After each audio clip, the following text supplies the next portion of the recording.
सभी भाइयों और बहनों को डॉक्टर विंसेंट बेंजामिन की ओर से जय मसीह की।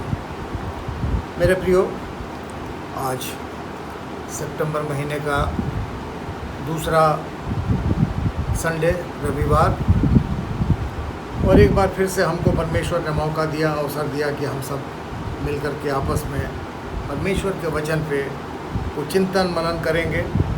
और एक श्रृंखला जो हमने पिछले रविवार से शुरू की वो इस रविवार भी रहेगी, और फिर अगले रविवार को भी उसी क्रम में हम आगे बढ़ेंगे। और वो मेरे प्रियो, हमारा जो मकसद है, जो थीम है हमारी, वो है स्टूवर्डशिप यानी कि प्रबंधन, मैनेजमेंट। चर्च के अंदर कलीसिया के लोगों के द्वारा प्रबंधन में पास्टर की सहायता करना। और इस संबंध में हम कुछ बाइबल के रेफरेंसेस देखेंगे। और पहला संदर्भ जो हम देखेंगे वो नीति वचन 3 उसका 9 और 10 पद। और वहाँ पर वचन इस प्रकार से बताता है कि अपनी संपत्ति के द्वारा और अपनी भूमि की सारी पहली उपज दे देकर यहोवा की प्रतिष्ठा करना। इस प्रकार तेरे खत्ते भरे पूरे रहेंगे, तेरे रसकुंडों से नया दाख मधु उमड़ता रहेगा। और आगे हम देखते हैं, वो है मलाकी 3 अध्याय और उसका 8 से लेकर के 10 पद तक। और वहाँ पे वचन इस प्रकार से बताता है कि क्या मनुष्य परमेश्वर को धोखा दे सकता है? पर देखो, तुम मुझको धोखा देते हो और तो भी पूछते हो कि हमने किस बात में तुझे लूटा है। दशमांश और उठाने की भेंटों में तुम पर भारी शाप पड़ा है कि तुम मुझे लूटते हो, वरन सारी जाति ऐसा करती है। सारे दशमांश भंडार में ले आओ कि मेरे भवन में भोजन वस्तु रहे। और सेनाओं का यहोवा ये कहता है कि ऐसा करके मुझे परखो कि मैं आकाश के झरोखे तुम्हारे लिए खोलकर तुम्हारे ऊपर अपरंपार आशीष की वर्षा करता हूँ कि नहीं। और आगे हम देखेंगे मेरे प्रियो, और वो है सुसमाचार पाठ, और वो मत्ती रचित सुसमाचार उसके 6 अध्याय के 31 से 34 पद। वहाँ पे वचन इस प्रकार से बताता है कि इसलिए तुम चिंता करके ये ना कहना कि हम क्या खाएंगे या क्या पिएंगे या क्या पहनेंगे, क्योंकि अन्य जाति इन सब वस्तुओं की खोज में रहते हैं। परंतु तुम्हारा स्वर्गीय पिता जानता है कि तुम्हें इन सब वस्तुओं की आवश्यकता है। इसलिए पहले तुम परमेश्वर के राज्य और उसके धर्म की खोज करो, वे ये सब वस्तुएं भी तुम्हें मिल जाएंगी। अतः कल की चिंता ना करो, क्योंकि कल का दिन अपनी चिंता आप कर लेगा। आज के लिए आज ही का दुख बहुत है। परमेश्वर की आशीष उसके वचन के पढ़े और सुने जाने पे बहुत आयत से हो। मेरे प्रियो, हम इससे पहले के वचन में जाएं, प्रार्थना करते हैं। और प्रभु जी, हम अपने आप को आज के इस दिन को जो आपने हमको देखने का अवसर दिया, आपके हाथों में सौंपते हैं धन्यवाद के साथ प्रभु। और हम अपनी सारी चिंताएं भी आपके हाथों में डालते हैं। आपका वचन हमसे ये कहता है कि अपनी चिंताएं मेरे हाथों में सौंप दो, मुझ पे डाल दो। प्रभु, हम सब कुछ आपके हाथों में सौंपते हैं, ताकि हम जानते हैं कि हमारा कल जो बीत गया वो भी अच्छा था, आने वाला कल और भी अच्छा होगा। और आज हम एक अच्छे दिन की शुरुआत करते हैं, सुबह से अच्छा दिन देखते हैं। प्रभु, हमारे साथ होइए, हमारी सहायता करिए, और हर एक तरीके की ऐसी बात, नकारात्मक सोच, नेगेटिविटी हमारे अंदर से निकाल बाहर करिए। हम सारी चिंताएं आपके चरणों में डालते हुए प्रभु इस प्रार्थना को प्रभु यीशु मसीह के पवित्र मधुर नाम से मांगते हैं, इसको सुने और ग्रहण कर लें। आमीन। परमेश्वर का धन्यवाद हो मेरे प्रियो, आज के इस दिन के लिए फिर से एक बार कि हमको ये अवसर मिला कि हम सब फिर से एक बार स्टूवर्डशिप के संबंध में देखेंगे कि वचन क्या बताता है। मेरे प्रियो, कभी कभी ऐसा होता है कि कई बार कुछ बातों को बार बार रिमाइंड कराना पड़ता है, और इसीलिए इस श्रृंखला को 3 रविवार के क्रम में बांटा गया है। एक बार एक बिशप थे और उनको एक भोज में डिनर में एक पार्टी में जाना पड़ा, और वहाँ जब बैठे वो तो उनके बगल में एक महिला बैठी थी और वो इस प्रकार का वस्त्र पहने थे, लो कट ड्रेस, कि बिशप साहब बहुत ही अनकम्फर्टेबल फील कर रहे थे वो उसके बगल में बैठ कर के, और समझ नहीं पा रहे थे कि वो उस महिला को किस प्रकार से बताएं कि हर जगह पे इस तरीके के वस्त्र पहन करके जाने से परहेज़ करना चाहिए। और फिर ऐसा हुआ कि जब डिनर ख़त्म हो गया और लास्ट में जब डेज़र्ट आया, स्वीट डिश आई, तो उसमें सेब भी रखा था। तो उन्होंने बिशप साहब ने वो एक सेब उठाया और उस महिला को ऑफ़र किया कि लीजिए ये डेज़र्ट के लिए मीठे के उसमें सेब खा लीजिए। तो महिला ने बड़े से हैरानी से बिशप से पूछा कि बिशप साहब ये सेब आपने मुझको क्यों ऑफ़र किया? तो बिशप साहब ने कहा कि ईव ने भी जब सेब खाया था तो उसकी आंखें खुल गई थी और उसको पता चल गया था कि वो नंगी है। तो मेरे प्रियो, कभी कभी इंसान को ये बातें रिमाइंड करानी पड़ती हैं कि हमारे जिम्मेदारियां, हमारे क्या दायित्व हैं चर्च के प्रति, और उसी क्रम में स्टुअर्डशिप के रूप में हम देख रहे हैं। और आज का हमारा थीम जो होगा वो क्रिश्चियन प्रायोरिटीज़ क्या होनी चाहिए, हमारी प्राथमिकता क्या होनी चाहिए स्टुअर्डशिप के संबंध में। मैंने पिछली बार आपको बताया था कि स्टुअर्ड का मतलब मैनेजर होता है, और मैनेजर का जो मेन काम होता है वो planning, organising, coordinating, staffing and controlling. तो ये 5 बिंदु जो हैं वो मुख्य रूप से मैनेजर के जिम्मेदारियों में आते हैं, काम में आते हैं। और एक अच्छा स्टुअर्ड जो होता है, एक अच्छा मैनेजर जो होता है, तो वो अपने काम को, अपनी प्रायोरिटीज़ को, स्पेशली जो क्रिश्चियन मैनेजर है वो अपनी लाइफ की प्रायोरिटीज़ को वो डिसाइड करता है। मुझे याद है कि जब मैं नौकरी में था और हमने ये बताया गया था कि जिस दिन अपना शाम को काम ख़त्म करते हैं तो एक सादे कागज़ पे दूसरे दिन मॉर्निंग से जो हमको काम करना है उसकी एक लिस्ट बना लें, और अगर उस दिन नहीं बना पाते तो दूसरे दिन सुबह आकर के सबसे पहले हम एक अपनी वर्क लिस्ट उस दिन के लिए बना लें कि क्या प्राथमिकताएं हमारी हैं, क्या प्रायोरिटीज़ हैं कि हमको क्या करना है, और उसके बाद उसी के अकॉर्डिंगली हम एक एक करके अपने काम को निपटाते जाएं और उसको टिक करते जाएं कि ये काम हमारे हो गए। तो ये हमारे लिए एक ये मेन आज का थीम है कि हमारी प्रायोरिटीज़, हमारी प्राथमिकताएं एक क्रिश्चियन लाइफ में क्या होनी चाहिए। तो आज का जो की वर्स है जो अभी पढ़ा गया, नीति वचन उसके 3 अध्याय के 9 और 10 पद में, अपनी संपत्ति के द्वारा और अपनी भूमि की सारी पहली उपज दे देकर यहोवा की प्रतिष्ठा करना, इस प्रकार तेरे खत्ते भरे पूरे रहेंगे और तेरे रसकुंडों से नया दाखमधु उमड़ता रहेगा। तो पहली उपज और अपना पहला फल सब कुछ परमेश्वर को देना है। अगर हम देखें निर्गमन के पुस्तक उसके 22 अध्याय के 29 पद, तो वहाँ पे पहला उठे बेटे को देने के संबंध में वचन कहता है। व्यवस्था विवरण उस 26 के 1 से 15 पद को पढ़ें तो वहाँ पे पहली उपज और दशमांश देने के संबंध में वचन बताता है। और भजन संहिता 144 का 13 पद और योएल नबी की पुस्तक उसके 2 अध्याय के 24 पद और मलाकी 3 के 10वें पद में वचन कहता है कि अपना दशमांश परमेश्वर के भवन में ले करके आओ। और परमेश्वर ये भी कहता है कि मुझे आजमा करके देखो, put me to test, prove me, मुझे आजमा के तो देखो। तो मेरे प्रियो, इस्राएली जो थे वो अपनी उपज का पहला भाग ये मानते हुए लाते थे कि ये भूमि जो है ये परमेश्वर की दी हुई है, परमेश्वर की है और इसका मालिक परमेश्वर है। तो इसलिए जो कुछ भी इससे उत्पन्न होता है उसकी उपज या और जो कुछ भी वो सब परमेश्वर का है। तो उसका पहला भाग परमेश्वर का हक बनता है। उसको इसी तरीके से जो हमको रोज़ी रोटी मिलती है तो ये परमेश्वर की ओर से हमको दी जाती है। तो उसकी आमदनी, हमारी आमदनी जो है उस पर परमेश्वर का हक है और पहला भाग हमको परमेश्वर को देना चाहिए ताकि परमेश्वर के नाम को महिमा मिले और हमारे भंडार भरे रहें। तो मेरे प्रियो, परमेश्वर हमारे मनों को जानता है, परखता है और जो लोग मन की सीधाई से देते हैं परमेश्वर को, उसको परमेश्वर ग्रहण कर लेता है। क्योंकि प्रियो, परमेश्वर किसी का कर्जदार नहीं है।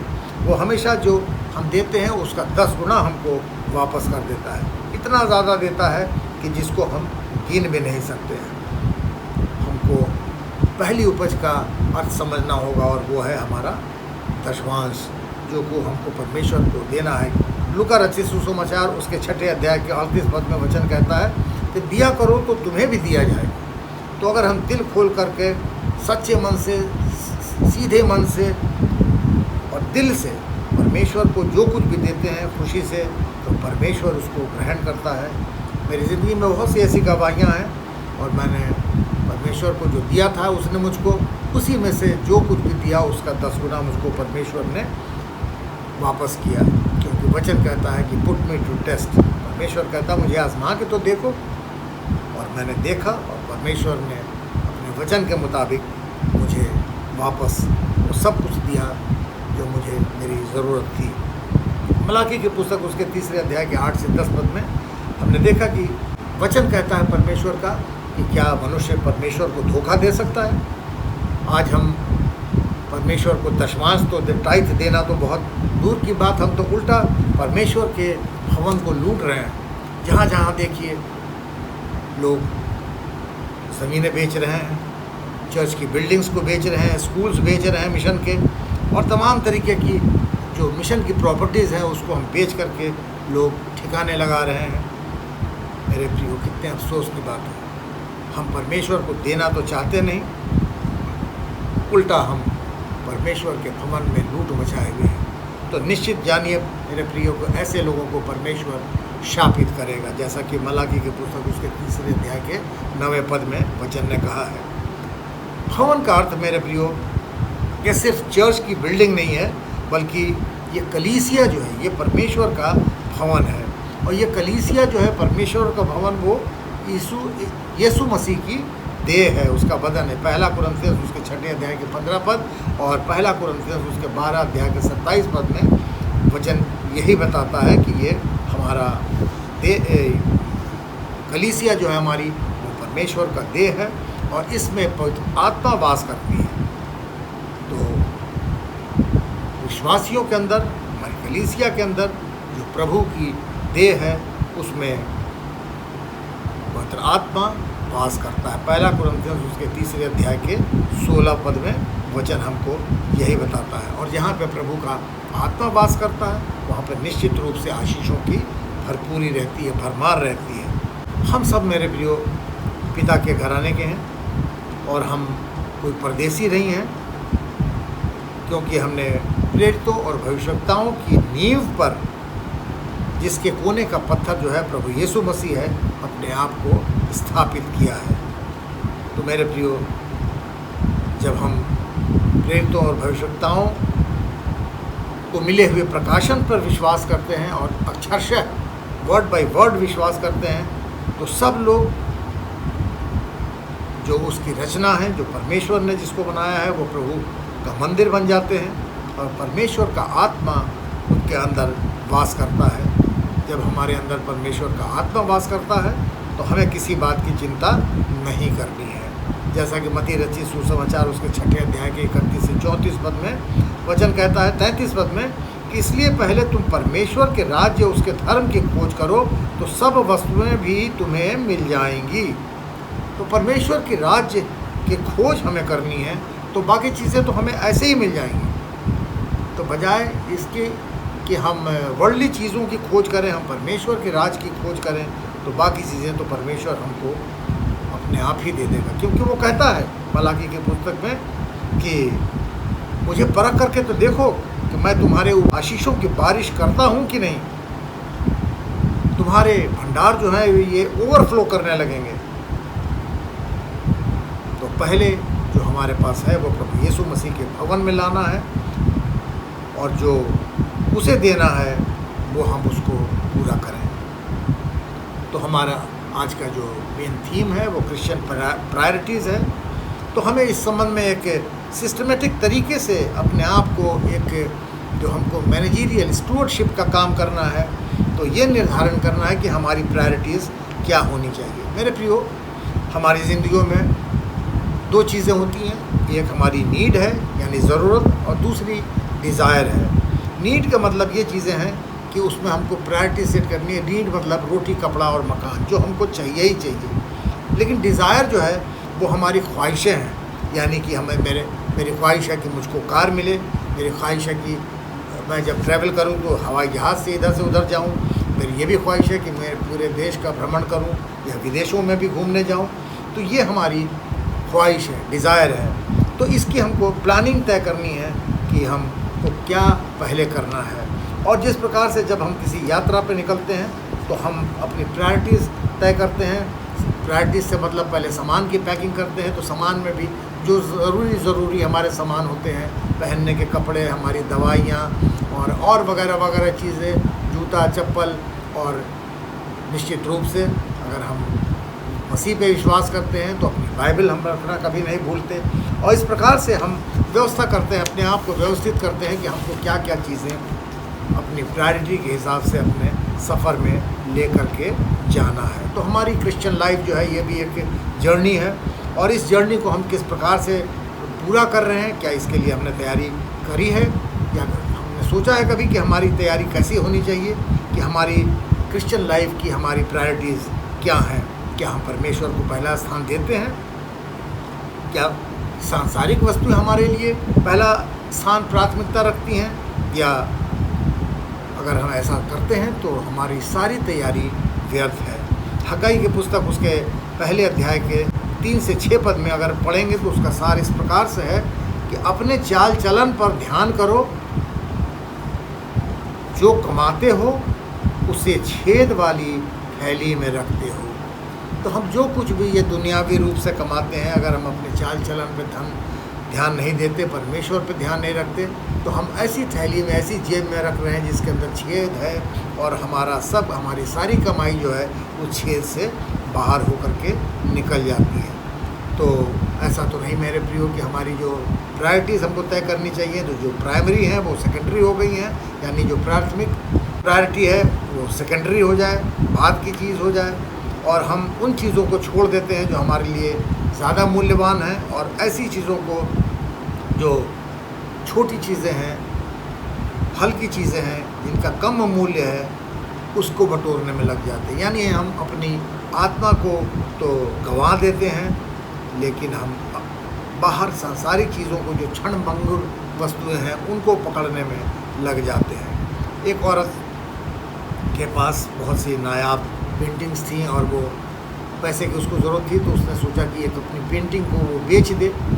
तो उसने एक जो पेंटिंग का लवर था, जो बहुत पसंद करता था पेंटिंग रखना, उसको बुलाया कि आप मेरे घर में पेंटिंग है, रेयर पेंटिंग, आप उसको लेना चाहें तो ले सकते हैं। तो जब वो व्यक्ति उनके घर पे आया तो उस महिला ने, कभी कभी हमारे घरों में भी ऐसा होता है कि कहीं कोई दरवाज़ा ढीला हो जाता है जिसका कुंडा, तो वो टिक नहीं पाता अपनी जगह पे, तो बार बार बंद हो जाता है। तो हम उसको खोलने के लिए या तो उसके नीचे कोई कागज़ लगा देते हैं, या कोई चीज़ उसके सामने ईंट पत्थर या कोई ऐसी चीज़, भारी चीज़ रख देते हैं जिससे वो दरवाज़ा रुका रहे।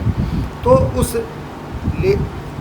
महिला ने, उसके घर में एक पुराना गुलदस्ता पड़ा हुआ था, तो उस गुलदस्ते को उस दरवाजे से अड़ा दिया। और जब वो व्यक्ति वहाँ पे आया और उसको जब महिला वो पेंटिंग दिखाने लगी, तो उसकी नज़र एकदम से उस गुलदस्ते पे पड़ी, जो कि एक अपने आप में एंटीक था। और उसने कहा कि मैम, मैं आपकी पेंटिंग लेने के बजाय इस गुलदस्ते को लेना ज़्यादा पसंद करूँगा, क्योंकि इसकी ये बेशकीमत है, इसकी कोई कीमत आँक नहीं सकता, ये एंटीक है।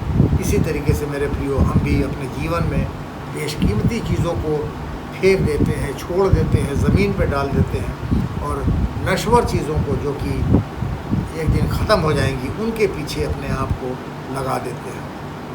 आज मसीहियों के सामने एक ये बहुत बड़ी समस्या है कि हम अपने जीवन में अपनी प्राथमिकताओं को ठीक से तय नहीं कर पाते, या तो हम असमर्थ हैं, या हम चाहते नहीं। एक सच्चा मसीही, पहले की परीक्षाएं उसके सामने आए, वो अपने दिलो दिमाग को बिल्कुल अच्छी तरीके से तैयार कर लेता है, अरेंज कर लेता है कि मुझको ऐसे समय के लिए क्या तैयारी रखनी चाहिए, किस प्रकार से इस समय को, जो विपत्ति का समय आएगा, हम उसको फेस करेंगे।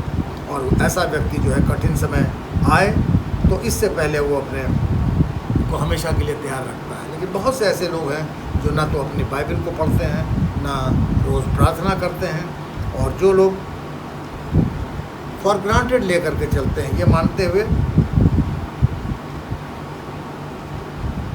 कि अरे ठीक है, जो होगा वो देखा जाएगा, जब आएगा समय तो देखा जाएगा। और ऐसे लोग जो हैं, जब कोई ऐसा समय आता है तो उनके हाथ से वो समय निकल जाता है और सब कुछ व्यर्थ हो जाता है।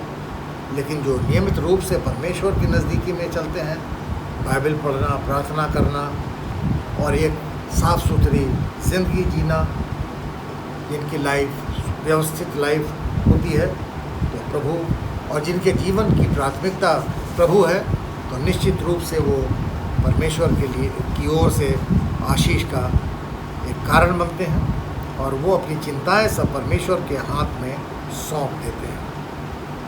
इसलिए ज़रूरी है कि हम रोज़ नियमित रूप से प्रार्थना करें, बाइबल पढ़ें। एक बार एक छोटा बच्चा था, वो अपने दादा से, जो बैठे जाड़े के दिन थे, और दादा नदी के किनारे उनका घर था, और वो आग जली हुई थी, और उसके किनारे बैठ करके वो आग ताप रहे थे। और एक बास्केट में जो थोड़ी टूटी हुई थी, छेद वेद थे उसमें लकड़ी के कोयले रखे थे, और वो आग में डाल करके फायर प्लेस में कोयले जला रहे थे और आग ताप रहे थे, सेक रहे थे अपने आप को। तो उनका पोता उनके पास आया, कहने लगा कि, और बैठे बैठे वो दादा जो थे वहीं पे बाइबल पढ़ा करते थे। तो पोते ने उनसे कहा कि दादा, मैं भी चाहता हूँ कि आपकी तरह से बनूँ, और मैं भी चाहता हूँ कि मैं रोज़ बाइबल पढ़ूँ और दुआ करूँ। लेकिन मैं बाइबल पढ़ता हूँ तो एक तो मेरी बात बाइबल की समझ में नहीं आती है, और दूसरी चीज़ कि जो मैं जैसे ही मैं बाइबल बंद करके रखता हूँ तो मैं सब भूल जाता हूँ कि मैंने क्या पढ़ा था। तो दादा ने उससे कहा कि बेटा ऐसा करो कि ये जो टोकरी रखी है जिसमें कोयले रखे हैं, वो खाली कर करके ले जाओ, और उसमें नदी से पानी भर करके लेके आओ। तो लड़का वो बास्केट लेकर के गया, नदी से पानी भरा और लेकर के घर तक आया। तो जब तक आता चूँकि उसमें बास्केट में छेद थे, तो सारा पानी बह गया। तो वो फिर पलट कर गया, और कम से कम वो 8-10 बार जब भी पानी लेकर के आता, घर पहुँचते पहुँचते उसका पानी ख़त्म हो जाता।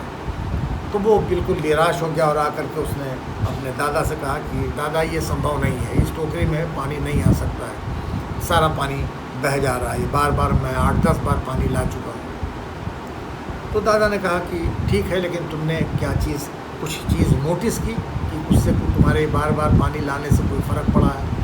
तो पहले तो उसको समझ में नहीं आया, फिर एकदम से उसने ध्यान दिया, तो उसने कहा हाँ, मैंने एक चीज़ देखी कि जब मैं यहाँ से इस टोकरी को लेके चला था, तो इसमें कोयला रखने की वजह से पूरी अंदर से टोकरी जो थी वो लग करके काली हो गई थी।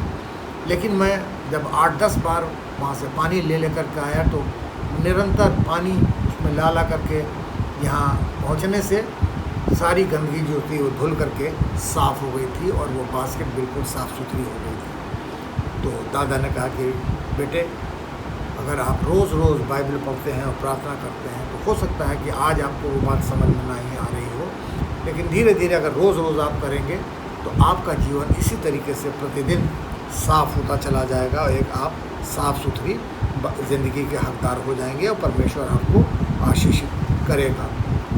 तो हम सबों को प्रार्थना करनी चाहिए, जो लोग विशेष रूप से जो बाइबल, प्रार्थना, चर्च से दूर हैं, वो परमेश्वर से प्रार्थना करें कि परमेश्वर हमारे दिलों को अपनी ओर फेर दे। हम अपना समय कैसे व्यतीत करते हैं? क्या हम अपना समय परमेश्वर के साथ बिताते हैं?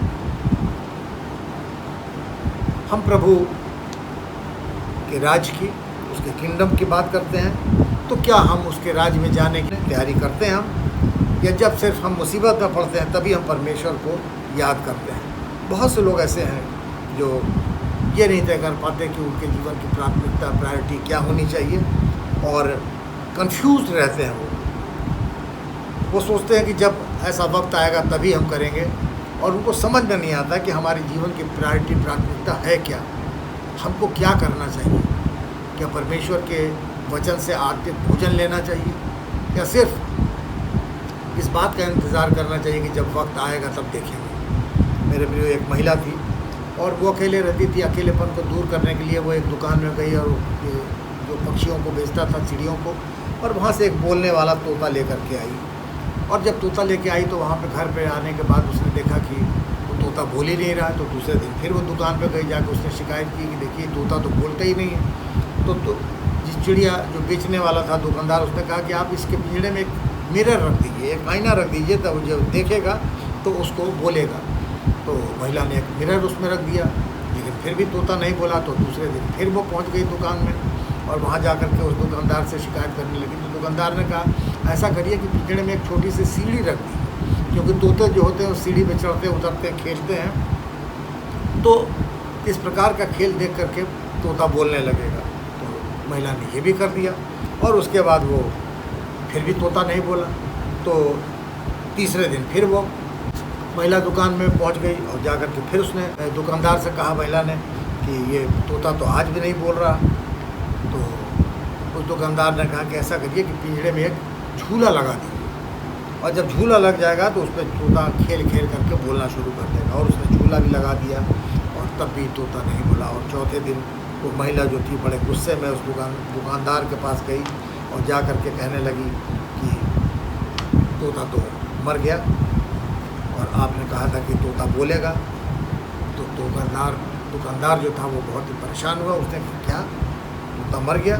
तो उसने एक सवाल पूछा कि क्या मरने से पहले भी कुछ नहीं बोला? तो महिला ने कहा कि जी हाँ, मरने से पहले वो ठीक थोड़ी देर पहले बहुत धीमी कमज़ोर आवाज़ में तोता बोला था कि क्या उस दुकान में खाने के लिए कुछ नहीं बिकता है क्या? तो वो महिला ये प्रायोरिटी समझ ही नहीं पाई कि उसको उस तोते के लिए क्या लेकर के आना चाहिए भोजन। वो किसी मिरर और सीढ़ी और झूला इन्हीं सब में लगी रही और भोजन का उसने इंतज़ाम ही नहीं किया। वैसे ही जैसे कि हम अपने जीवन की प्रायोरिटीज़ को तय नहीं कर पाते, सब उसको मिक्सअप कर देते हैं, मिला देते हैं। हमको आत्मिक भोजन की आवश्यकता होती है।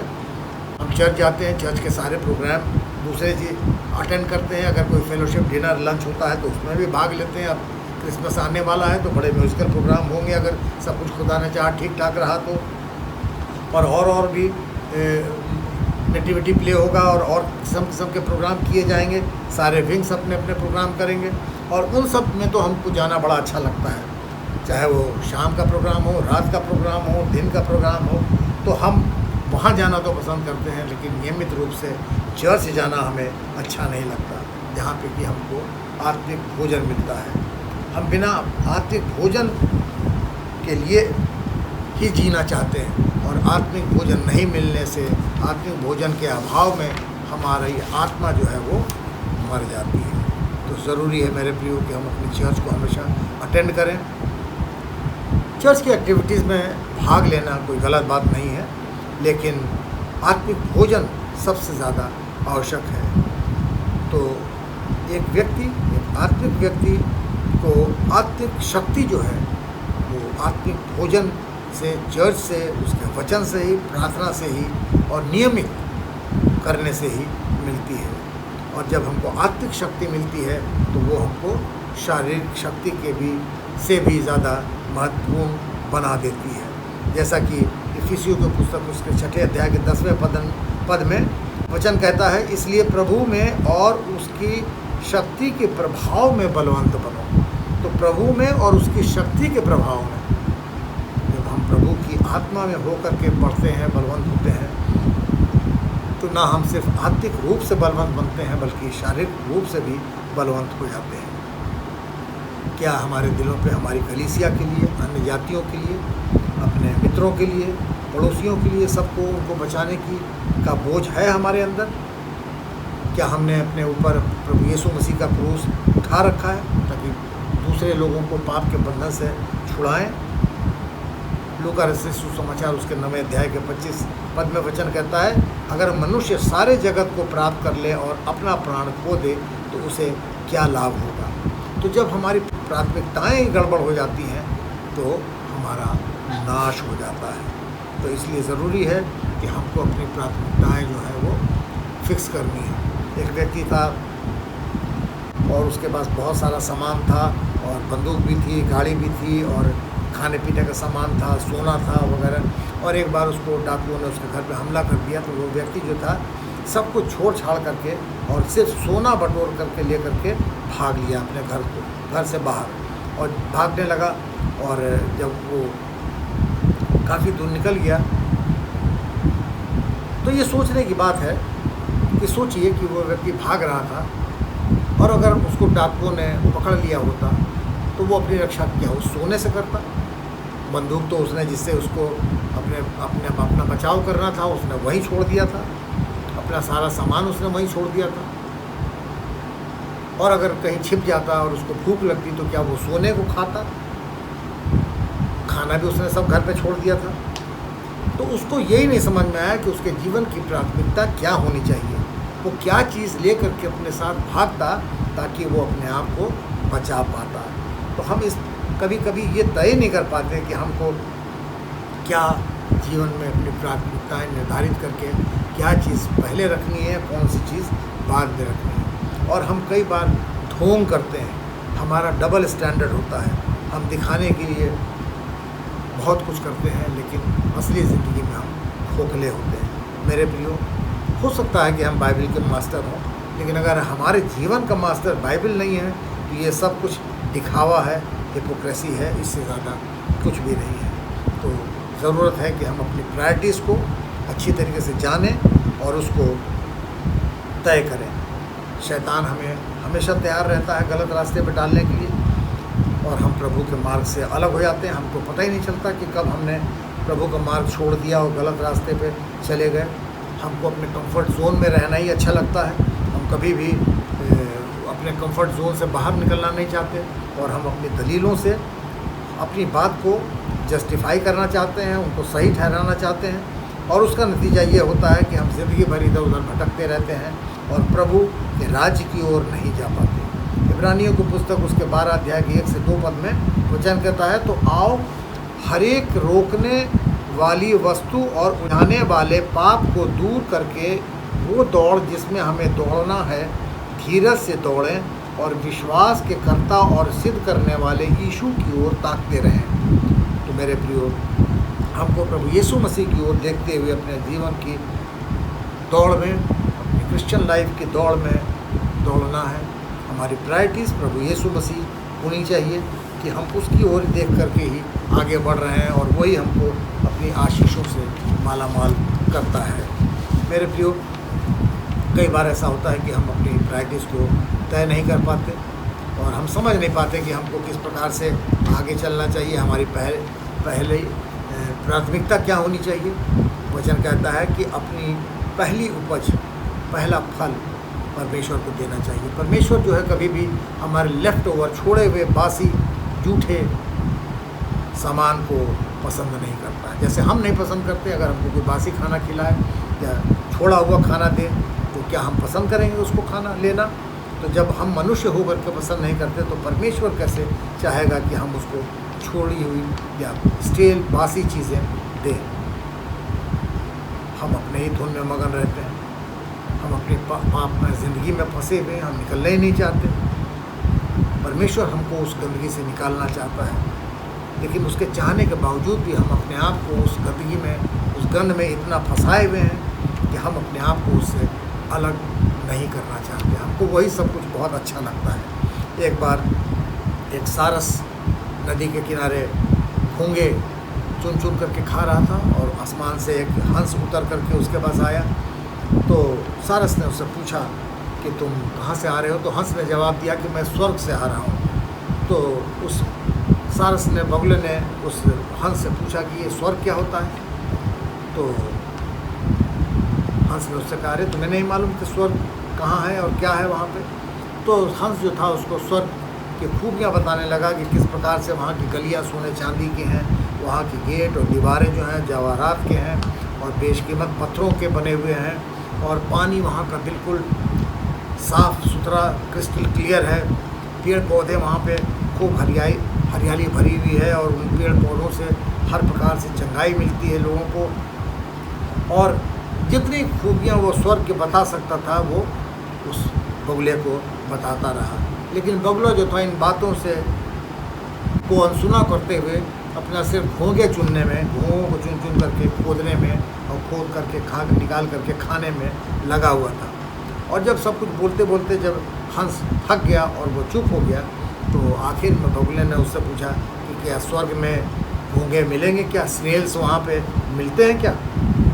और फिर हंस बोला कि घोंघे, ऐसा क्यों पूछ रहे हो?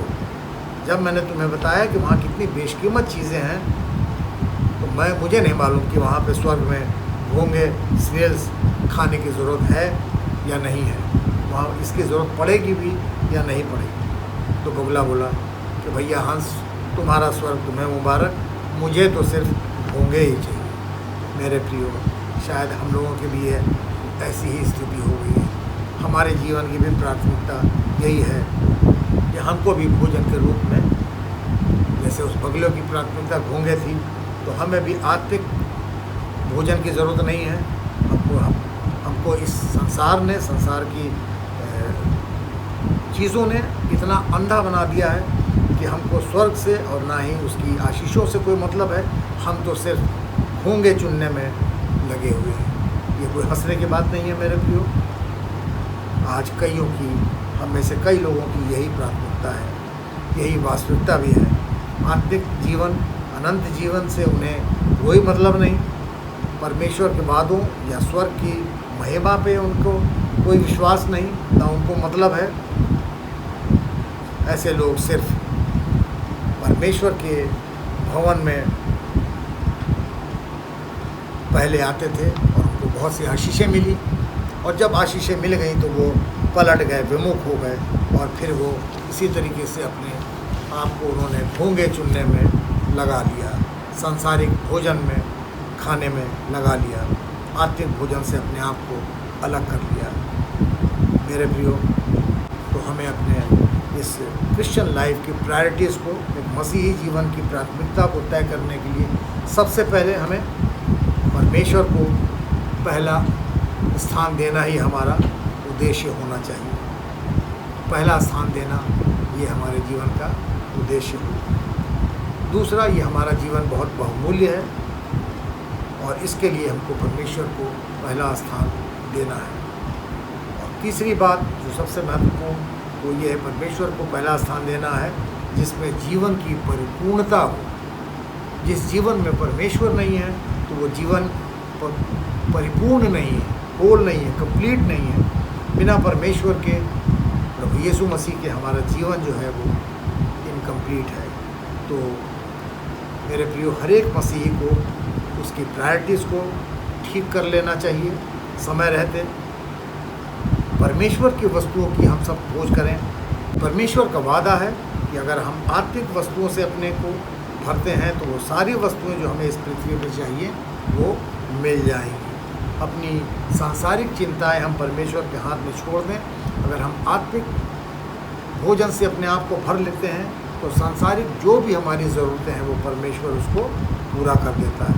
अब मेरे प्रियो, ये हमारे ऊपर निर्भर करता है कि क्या हम परमेश्वर का मार्ग, उसका रास्ता, उसकी प्लानिंग, उसकी योजनाएं चुनना चाहते हैं, या फिर हम उस बगुले की तरह से घोंघों को ही खोदने में लगे रहना चाहते हैं।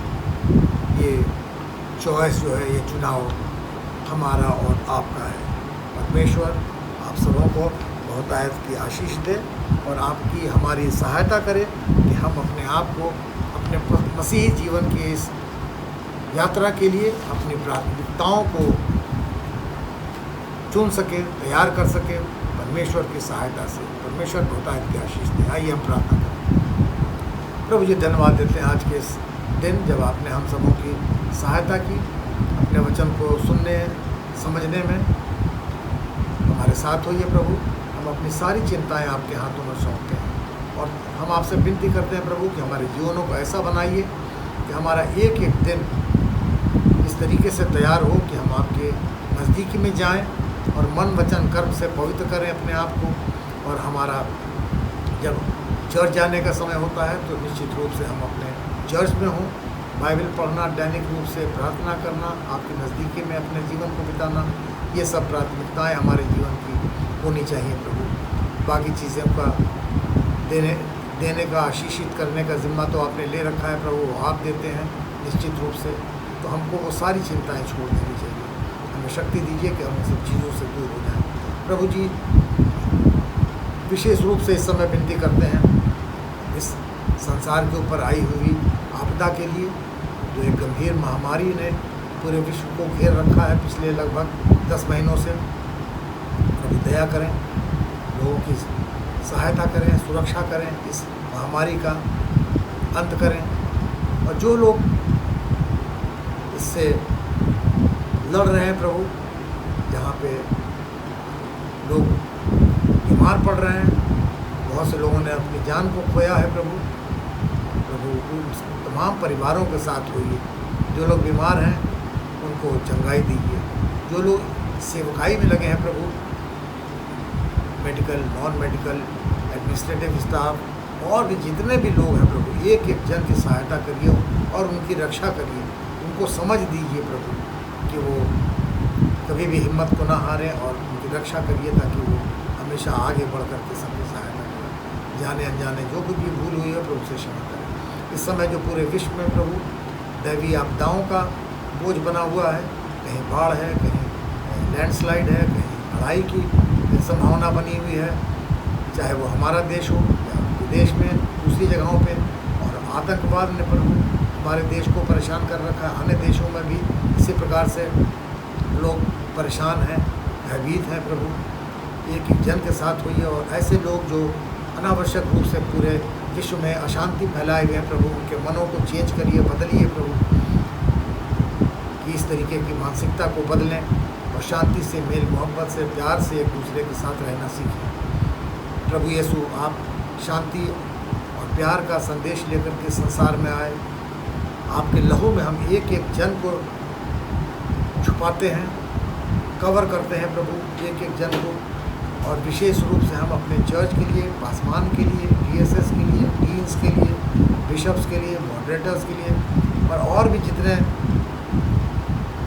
हमारे चर्च के क्लर्जी के लोग हैं, एक एक जन को, चाहे वो किसी भी डिनोमिनेशन का हो प्रभु, आशीषित करें, सबों की रक्षा करें।